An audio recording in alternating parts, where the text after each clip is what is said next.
Vienīt, kur tu dabūji to bērniņu? Ainers uzrunāja. Vai tev viņš vēl kaut ko ir tev dāvinājis? Tas vēl pati mīļāk būs 3. 3 bērniņi vēl ir, jā? Jā. Tad jau Ainers glābi Latviju Protams. no demografiskās krīzes.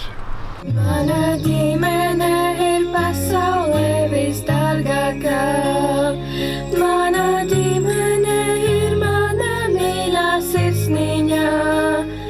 Katru rītiņu, katru dieniņu, par to pateicos tev, mīļais Dievs.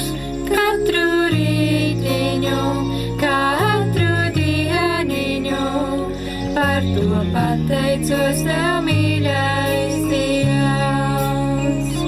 Prieku dāvā mūsu pirmais rītā apskāviens. Prieku dāvāju, ka